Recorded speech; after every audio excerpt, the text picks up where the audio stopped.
Sri Lankan authorities engaged in talks with the team from the International Monetary Fund led by Senior Mission Chief for Sri Lanka, Peter Brewer, on the first review of the Extended Fund Facility arrangement for Sri Lanka over the past few days. The team held a press conference at the Central Bank of Sri Lanka today.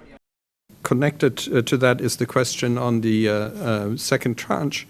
So there is no fixed timeline.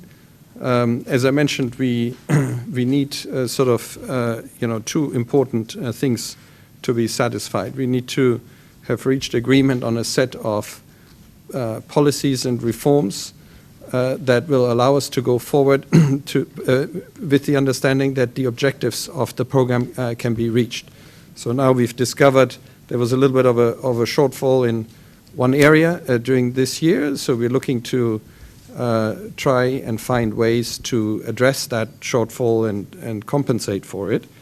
In the area of debt, is there a stable path towards debt sustainability, reaching agreements with creditors that will help restore debt sustainability in Sri Lanka? And so when these two conditions are met, we can go forward. Mr. Brewer, my question to you is, have you mentioned that the IMF is unsatisfied with the government of Sri Lanka's tax collection system so far? Tax collection is a concern in Sri Lanka. It's an important pillar of the program because it's important to sustain the essential expenditures of the government. And these expenditures need to be sustained with an appropriate amount of revenues.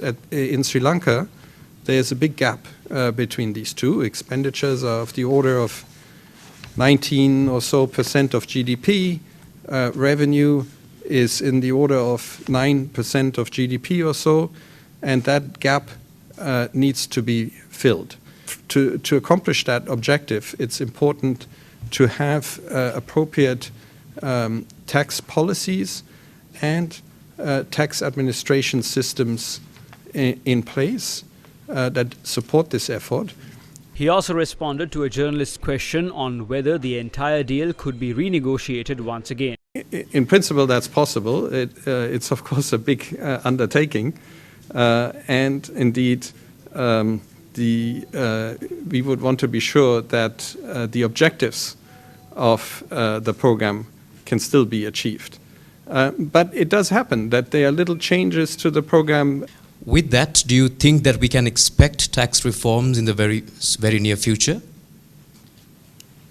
Yes, filling the gap of missing tax revenues does mean some reforms are needed in order to increase the tax take. We are fully cognizant of the cost that this implies for the population, and indeed, it's not only the taxes, right? It's also utility prices. Inflation has left prices very high. The population is affected in so many different ways, and it is, very, very burdensome for the average citizen of the country.